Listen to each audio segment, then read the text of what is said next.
بسم اللہ الرحمن الرحیم۔ آج 772واں عرس حضرت لال شہباز قلندر کا ہے، اور اللہ تعالیٰ نے مجھے یہ سعادت دی کہ آج یہاں آ کر اس عرس کا افتتاح کیا ہے۔ میں نے یہاں پاکستان کی سلامتی،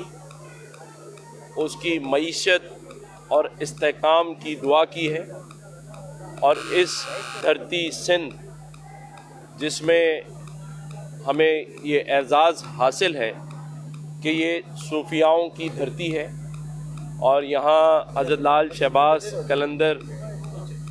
رحمۃ اللہ علیہ جیسی شخصیات کے مزار ہیں جو ہمیں ورثے میں ملے ہیں۔ یہ ہماری خوش نصیبی ہے۔ آج میں نے اس صوبہ سندھ کی خاص طور پہ ترقی اور استحکام کی بھی دعا کی ہے،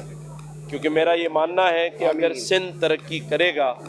تو پاکستان ترقی کرے گا۔ دعاؤں کو قبول کرے۔ جتنے زائرین آ رہے ہیں اللہ تعالیٰ ان کی بھی ان کے توسط سے دعائیں قبول کرے، آمین۔ میں یہاں پر کمشنر حیدرآباد اور ہمارے سیکٹری اوقاف جو یہاں موجود ہیں، اور پولیس کے ایس ایس پی صاحب اور انتظامیہ کا شکریہ بھی ادا کرتا ہوں، ان کو سراہتا بھی ہوں کہ انہوں نے بہترین انتظامات کیے ہیں زائرین کے لیے، اور میں سمجھتا ہوں کہ ہم سب کو، اور خاص طور پہ میں اپنے میڈیا کے بھائیوں کا اور دوستوں کا بھی شکریہ ادا کرتا ہوں جو یہاں موجود ہیں اور اس عرس کو کور کر رہے ہیں۔ دیکھیں، سبھی اور پورا پاکستان پر امید ہے کہ ہم معیشت کے اس بھنور میں جو پھنسے ہوئے ہیں اسے کوئی ایک جماعت حل نہیں کر سکتی۔ ہم سب کو مل جل کر بیٹھنا پڑے گا، ایک دوسرے کو ٹھیک کرنے کے بجائے اس معیشت کو ٹھیک کرنے کی ضرورت ہے، اور اس میں جتنے بھی اسٹیک ہولڈرز ہیں، میں یہاں پر ان آزاد ارکان کو بھی کہوں گا جنہوں نے سنی اتحاد کونسل کو جوائن کیا ہے کہ اب سیاست کو آج حلف اٹھانے کے بعد سبھی لوگ اس قومی اسمبلی میں اٹھائے گئے حلف کی پاسداری کریں، کیونکہ وہ حلف ہمیں کہتا ہے کہ ہمیں پاکستان کی سالمیت اور پاکستان کی خوشحالی اور ترقی کے لیے کام کرنا ہے۔ تو آج کا جو قومی اسمبلی میں حلف ہے، اور اس حلف کو اٹھانے والا ہر ممبر اس حلف کی پاسداری کرے، اور سب مل جل کر اس ایوان کے اندر عوامی مسائل کو حل کرنے کے لیے جس مقصد کے لیے عوام نے انہیں وہاں بھیجا ہے اس مقصد کو پورا کرنے کا کام کریں، نہ کہ سازشی اور سیاسی کا شکار ہوتے ہوئے اس پاکستان کو نہیں۔ عمران خان نے خط لکھ دیا IMF کو۔ میں آپ کہہ رہے ہیں کہ پاکستان پیپلز پارٹی گورنرشپ ایم کو لینے نہیں دے رہی اور ان کا PTI کے ساتھ استحکام نہیں کرے، آپ کیا کہیں گے؟ دیکھیں، جب مذاکرات ہوتے ہیں دونوں طرف، چاہے وہ کسی بھی سیاسی جماعت سے ہو، تو ہر سیاسی جماعت کا جو منشور ہوتا ہے، اس کے لوگ ہوتے ہیں، ان کی رابطہ کمیٹی ہوتی ہے یا ان کی CEC ہوتی ہے، وہ سب یہ چاہتے ہیں کہ وہ اپنے لوگوں کے لیے سرو کرنے کے لیے، اپنے ووٹرز کو سرو کرنے کے لیے زیادہ سے زیادہ ان چیزوں کو حاصل کریں جن سے لوگوں کی خدمت کی جا سکتی ہے۔ لیکن جب مذاکرات ہوتے ہیں، بہت ساری چیزیں ڈسکس ہوتی ہیں، بہت ساری باتیں باہر نہیں کی جاتی، کچھ لوگوں کی دل آزاری ہوتی ہے۔ دیکھیں، سبھی اور پورا پاکستان پر امید ہے کہ ہم معیشت کے اس بھمر میں جو پھنسے ہوئے ہیں اسے کوئی ایک جماعت حل نہیں کر سکتی۔ ہم سب کو مل جل کر بیٹھنا پڑے گا، ایک دوسرے کو ٹھیک کرنے کے بجائے اس معیشت کو ٹھیک کرنے کی ضرورت ہے،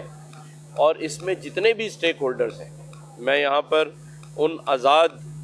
ارکان کو بھی کہوں گا جنہوں نے سنی اتحاد کونسل کو جوائن کیا ہے، کہ اب سیاست کو آج حلف اٹھانے کے بعد سبھی لوگ اس قومی اسمبلی میں اٹھائے گئے حلف کی پاسداری کریں، کیونکہ وہ حلف ہمیں کہتا ہے کہ ہمیں پاکستان کی سالمیت اور پاکستان کی خوشحالی اور ترقی کے لیے کام کرنا ہے۔ تو آج کا جو قومی اسمبلی میں حلف ہے، اور اس حلف کو اٹھانے والا ہر ممبر اس حلف کی پاسداری کرے۔ ہمارا موقف واضح ہے کہ جس کا مینڈیٹ ہے اسے ایکسیپٹ کیا جائے۔ سندھ میں پیپلز پارٹی کو مینڈیٹ ملا ہے، ہمیں اس کا احترام کرنا چاہیے۔ اسی طرح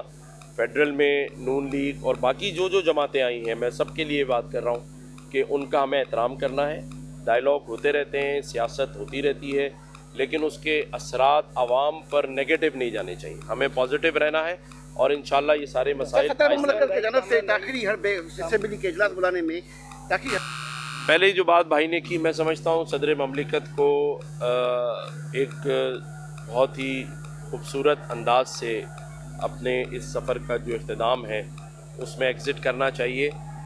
صدر مملکت جو بھی بیان بازی کریں، میں ان کو صرف یہ ریکویسٹ کروں گا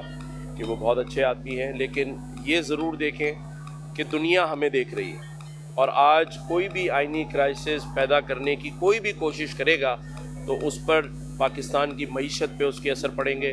IMF کے پروگرامز میں ہم گئے ہوئے ہیں، وہاں اثر پڑے گا۔ تو چاہے صدر مملکت ہو، چاہے کوئی بھی سیاسی پارٹی ہو، انہیں چاہیے کہ وہ صبر و تحمل سے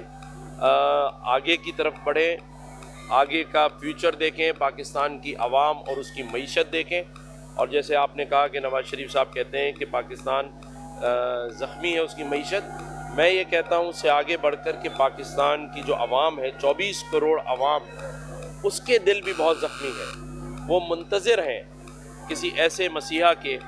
جو ان کے زخموں پر مرہم رکھے